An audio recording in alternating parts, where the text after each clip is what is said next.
Como bien se ha dicho, el mes de junio es el mes de las misiones.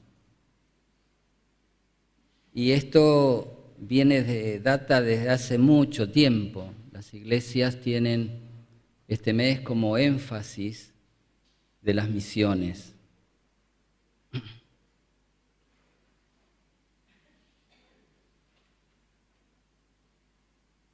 Pero en este día realmente yo me alegro mucho con lo que he escuchado. Ya lo había escuchado arriba en la comisión coordinadora de este proyecto misionero, en la cual la Iglesia está involucrada. Porque toda institución tiene una misión, toda institución tiene una misión que es la razón por la cual se ha formado. Si nosotros pensamos, por ejemplo, en un hospital, la misión o el fin, ¿cuál es? Curar, ¿no es cierto? Podríamos nombrar un montón de instituciones, ¿no es cierto? Las escuelas. O sea que cada institución tiene una misión, una razón de ser. Y con respecto a la Iglesia, la razón de ser de la Iglesia son las misiones. Porque si no, la Iglesia llegaría a ser una institución más, una institución social más.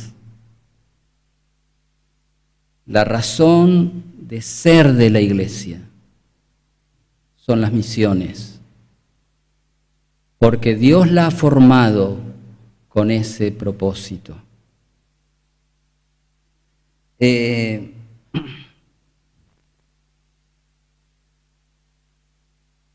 el mundo hay muchas misiones. Hay misiones diplomáticas, hay misiones bélicas, militares,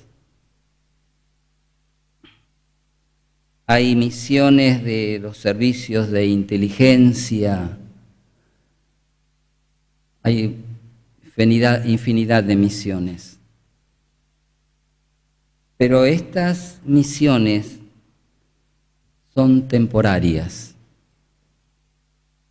tienen un fin, a veces abortan antes del fin. Hay muchas misiones en las cuales los hombres, muchos se comprometen en llevarlas a cabo. Pero hay una misión que trasciende la historia, trasciende los tiempos. A diferencia de las otras misiones. Y esta misión a la cual me refiero, esta misión que podríamos decir que va a trascender toda la historia del ser humano, comienza precisamente allá en el principio. Allá cuando fueron creadas las primeras cosas. Allá donde fue creado el primer hombre y la primera mujer.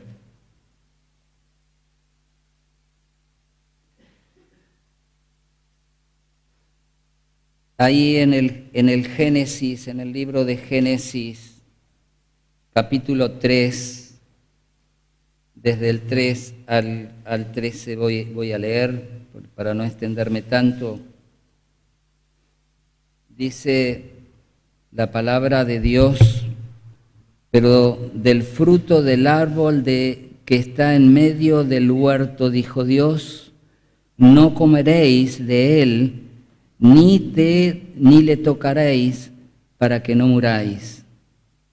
Entonces la serpiente dijo a la mujer: no moriréis, sino que sabe Dios que el día que comáis de él, serán abiertos vuestros ojos y seréis como Dios, sabiendo el bien y el mal. Y vio la mujer que el árbol era bueno para comer y que era agradable a los ojos, y árbol codiciable para alcanzar la sabiduría, y tomó de su fruto y comió, y dio también a su marido, el cual comió así como ella. Entonces fueron abiertos los ojos de ambos, y conocieron que estaban desnudos. Entonces cosieron hojas de higuera y se hicieron delantales. Y oyeron la voz de Jehová Dios, que se paseaba en el huerto al aire libre.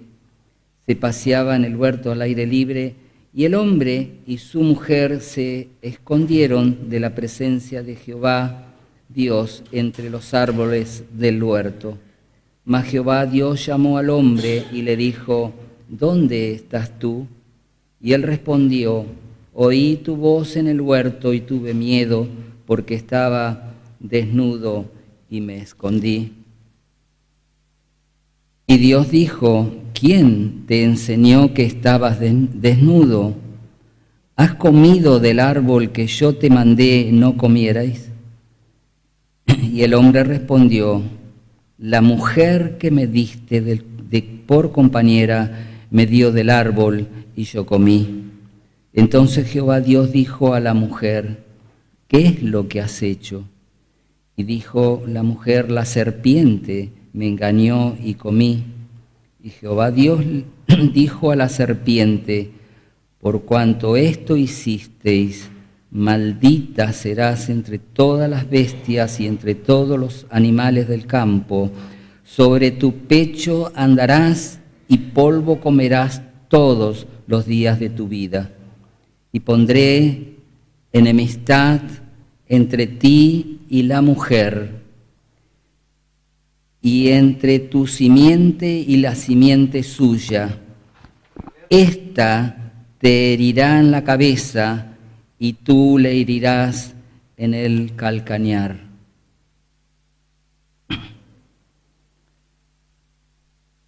Allá en aquel comienzo, dado la situación que se había hecho, el hombre desobedece a Dios, el hombre peca, y ahí en ese mismo instante, porque solamente Dios lo podía haber hecho así. Dios es un Dios creativo, un Dios espontáneo. Dios en ese mismo momento hizo un plan. En ese mismo momento ideó una estrategia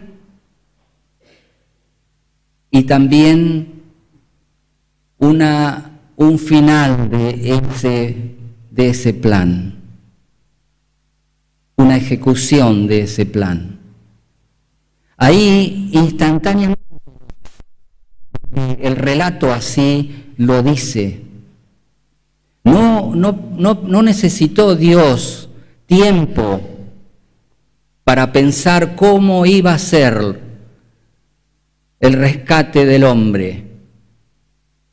No tomó tiempo Dios, porque no había tiempo, porque Dios sabía que el mal que el hombre ya tenía en su corazón iba a dañarlo. Entonces Dios, ahí nomás,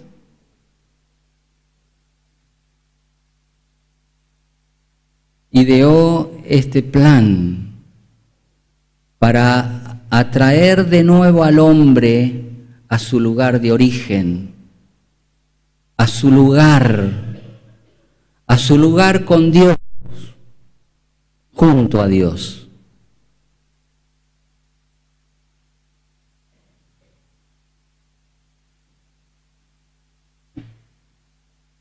Dios, entonces,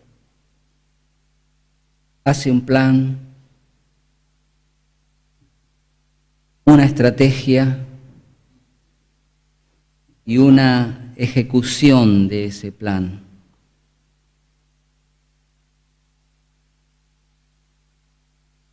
Rescatar al hombre del pecado, traerlo nuevamente a Él. Y aunque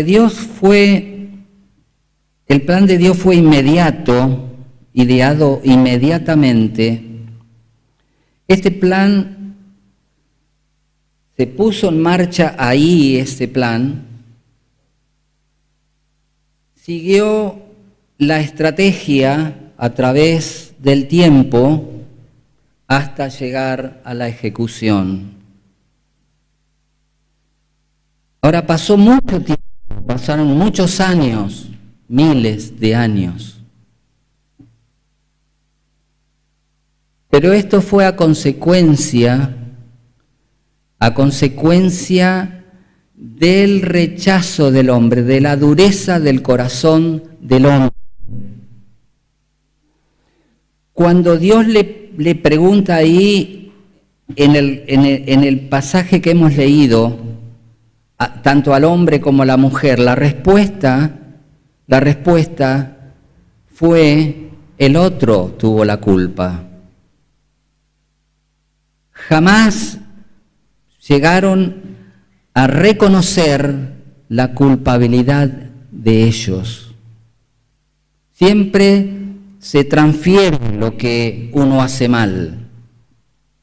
Por mi pasado, por mi niñez, por el ambiente.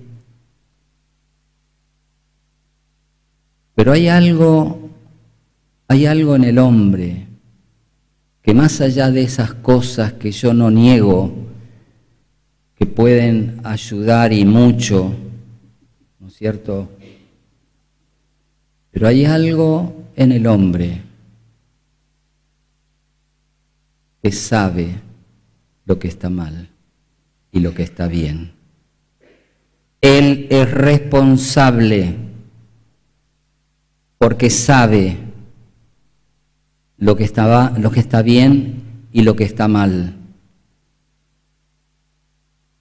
Por eso llevó tanto tiempo la ejecución de ese plan.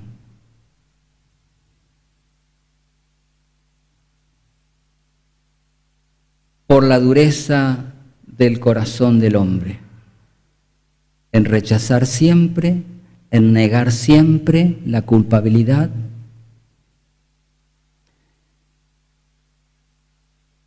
Y en el momento preciso de la historia, cuando en los tiempos de Dios llegó ese tiempo en el cual había que ejecutar ese plan, porque ya estaban dadas las condiciones, porque el hombre ya había escuchado mucho acerca de Dios, tenía diversas experiencias, positivas, negativas, experiencias que podía sacar conclusiones realmente cuándo le iba bien y cuándo le iba mal. experiencias cuando Dios estaba y cuando Dios no estaba con él. Entonces vino ese tiempo de la ejecución del plan. Vino Jesucristo, el Hijo de Dios, a morir en la cruz, para que a través de ese sacrificio, a través de esa muerte, el hombre pudiese volver a Dios. Para que el hombre a través de ese sacrificio pudiese ser nuevamente, disfrutar de la presencia y de la comunión con Dios, como lo había hecho en aquel principio.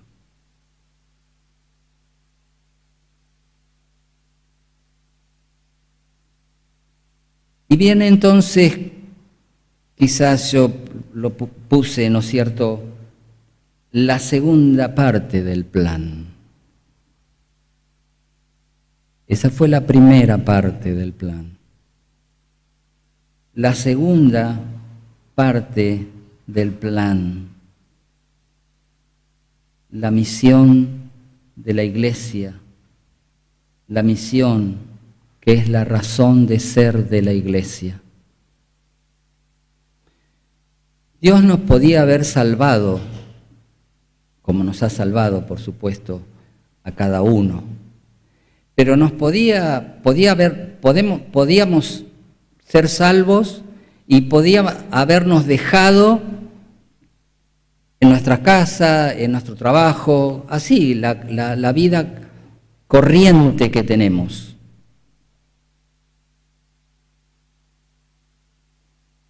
Pero no fue así.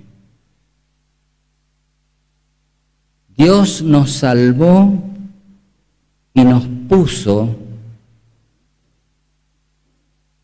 en la iglesia. Dios salva y a ese creyente lo pone en una iglesia. Porque es la iglesia la que tiene la misión. Por supuesto,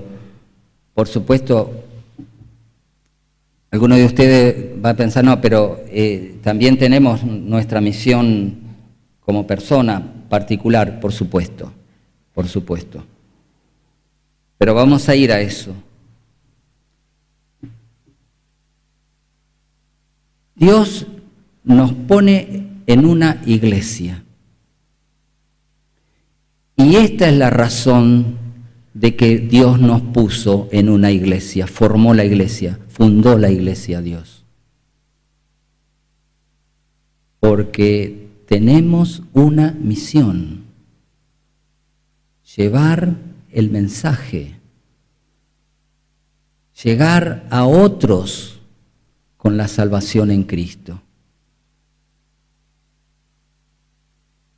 Cuando Jesús estaba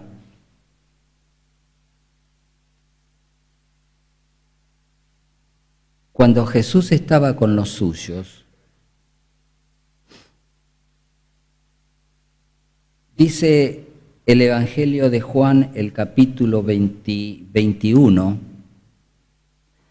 dice que una vez que Jesús había muerto, ¿no es cierto?, y estaba aún entre ellos, dice que, ahí Juan dice que los discípulos, Pedro y los discípulos, se fueron a la orilla del mar y ahí dijeron, vamos a pescar. Y fueron a pescar, si ustedes leen después en sus casas el relato. Habían conocido a Cristo, sabían que había muerto, pero sin embargo no comenzaron la misión. La misión la comenzaron cuando vino el Espíritu Santo prometido, cuando vino el poder que el Señor les había prometido.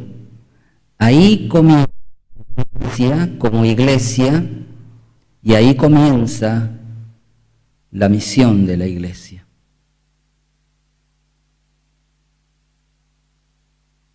Hechos 1 del 6 al 9 dice: entonces los que se habían reunido le preguntaron diciendo: Señor, ¿restaurarás el reino a Israel en este tiempo? Y les dijo: no os toca a vosotros saber los tiempos o las razones o las sazones que el Padre puso en su sola potestad, pero recibiréis poder cuando haya venido sobre vosotros el Espíritu Santo, y me seréis testigos en Jerusalén, en toda Judea, en Samaria y hasta lo último de la tierra. Cuando son investidos por el Espíritu, cuando son investidos con el poder, recién ahí comienzan la tarea. Porque el Señor Jesús les enseñó, hay tres cosas que la hermana misionera mencionó, algunas otras sobre, creo que fueron tres, ¿no? La ofrenda, la oración y el ir, ¿no? Perfecto. Pero aquí, ¿no es cierto?, el Señor, cuando estuvo entre los suyos, les enseñó acerca del testimonio, el testimonio de Dios. ¿Quién era Dios? ¿Qué hacía Dios? ¿Qué pensaba Dios? ¿Cuáles eran las intenciones de Dios para cada persona? Les enseñó acerca de la palabra y les enseñó a orar. El Espíritu Santo, hermano, recibiréis poder. ¿A qué poder se refiere? Recibiréis poder. El testimonio es poder. Ese testimonio que vos tenés, que podés decir con claridad y con autoridad: yo era esto antes de conocer a Cristo, pero ahora soy esta persona. Antes era aquello, pero hoy soy esto.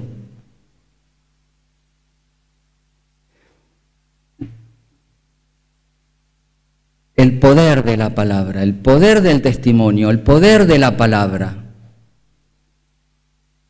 Dice que el Espíritu nos enseña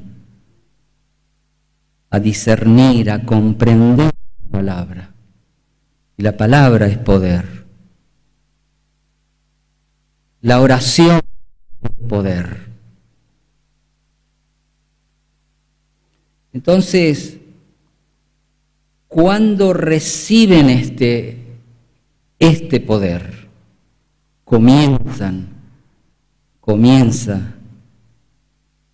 la obra misionera de la iglesia. Y dice el pasaje, ¿a dónde los manda? Dice: a Jerusalén, a Judea, a Samaria y hasta lo último de la tierra. Jerusalén, tu casa, mi casa, lo que se llaman los círculos concéntricos. Si no sos misionero en tu casa, si no podés dar testimonio en tu casa,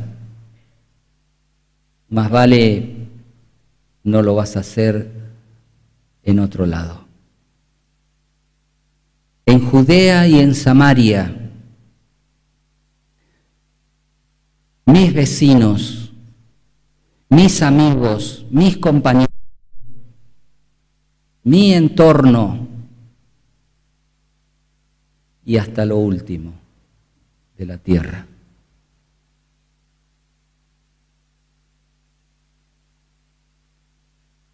Dios es un Dios ambicioso, hermanos. Dios hizo un plan, una estrategia, ejecutó el plan. ¿Para qué? Para ganar el mundo. Dios es un Dios ambicioso. El mundo,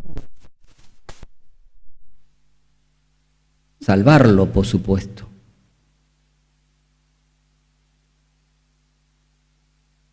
Ahora, cuando la iglesia no tiene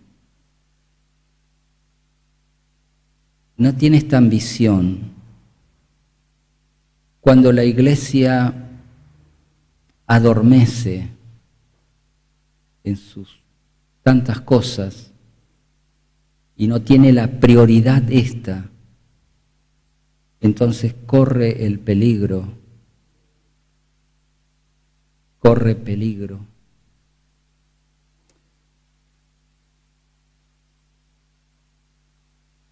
Dios es un Dios ambicioso y la iglesia tiene que ser así. Esta mañana en la escuela dominical el maestro nos hablaba del pasaje donde la iglesia de Antioquía,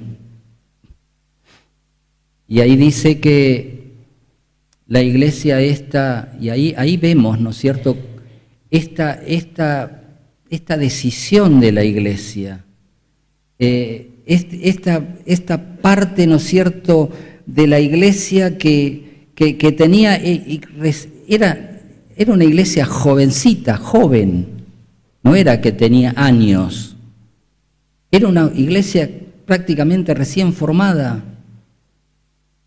Y tenía esta ambición. Dice que vieron los dones, las capacidades, eligieron a hermanos y le dijeron, vayan, a Pablo, a Bernabé y a otros más. No esperó la iglesia, no esperó que alguien viniera y dice, quiero ser misionero. No, detectaron, por supuesto, Pablo, Bernabé y los demás sentían esto también. Pero fue la iniciativa de la iglesia de mandarlos. Y cuando pasa esto, entonces la palabra de Dios fluye, recorre los barrios, las ciudades.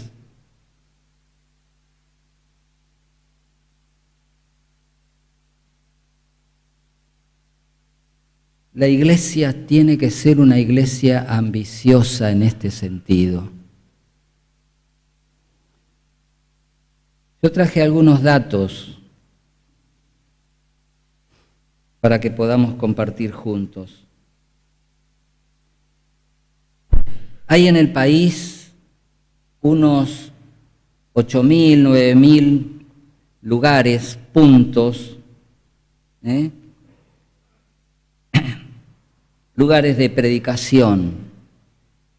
Alrededor de eso ahí anda.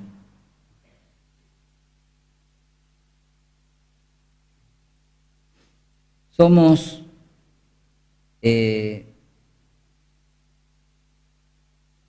43, 45 millones, no, perdón, somos 4.300.000, 4.500.000 más o menos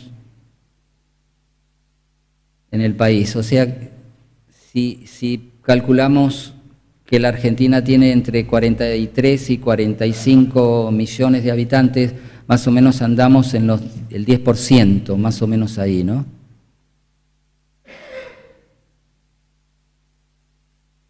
Ahora, por estudios hechos, se calcula que en un país, cuando hay un 12, de un 12 a un 15% de creyentes, es tal la influencia en ese país que se nota. Es tal la influencia en ese país que hay cambios. Ahora, hermanos, uno piensa, nosotros somos más o menos un 10%, somos 4.500.000 más o menos de creyentes. Y la verdad, que no influenciamos en esa proporción. ¿Qué es lo que pasa? Somos creyentes, creemos en Dios, pero no somos discípulos. Somos creyentes de los domingos quizás, pero no hemos entendido el sentido que Dios le dio a la iglesia, misionar.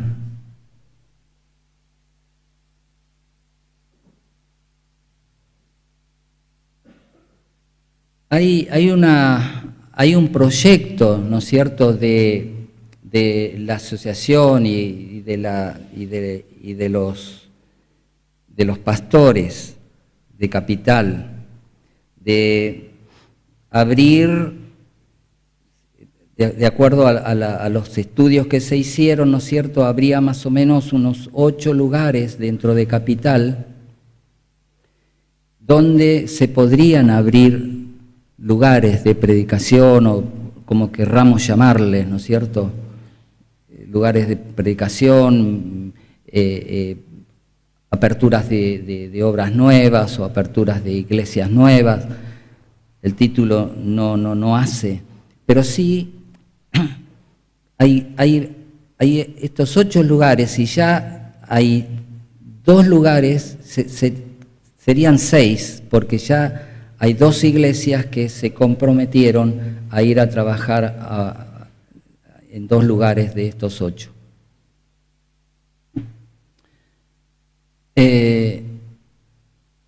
Hermano, esta mañana, en esta misma reunión que tuvimos, Gustavito decía, ¿no es cierto?, de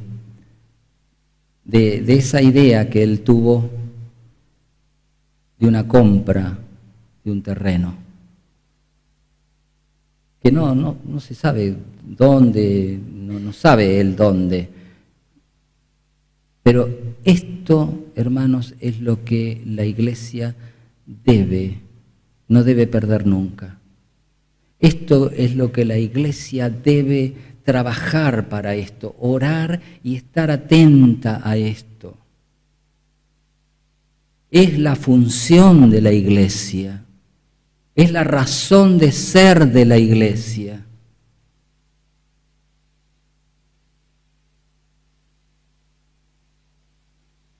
Como bautistas tenemos alrededor de 900 lugares de predicación en el país. Estos no son datos de ayer ni de hoy, ¿no? Tienen un tiempo, pueden haber cambiado quizás, pero más o menos ahí anda. Entonces, la conclusión, hermanos, ante este desafío de Dios, ante este interés de Dios, estos lugares en los cuales no hay testimonio, en estos lugares donde no hay predicación del Evangelio, donde, miren, Dios escucha las necesidades nuestra y de todos los hombres. Llegan a Dios las necesidades de la gente. De esto tenemos que ser conscientes. Hay gente que sufre, hay gente que no sabe cómo vivir, hay gente que no hacen cualquier cosa. Ustedes lo saben mejor que yo. Entonces, mi hermano, esa necesidad de la gente que sube a Dios, ¿saben cómo es el mecanismo? Sube a Dios, baja a la iglesia, para que con el poder que Dios le ha dado, para aquella presencia de Él mismo que ha prometido ir a esos lugares. Hermanos, la verdad que las noticias son buenas, ¿no es cierto? La iglesia está apoyando y va a apoyar a otra obra misionera más. Esto de Gustavito, yo cuando estaba arriba pensaba, lo único que falta, me va a sacar el mensaje. Pero esto alegra, hermanos, porque es evidente que el Espíritu está obrando en nosotros para que nos demos cuenta qué es lo prioritario, qué es lo que tenemos que hacer como iglesia. Hay mucha gente que clama por las necesidades. Capaz no clama a Dios, pero está desesperada. Y ahí Dios quiere atender a la gente, quiere estar al lado de esa gente. ¿Cómo que no? Entonces, mi hermano,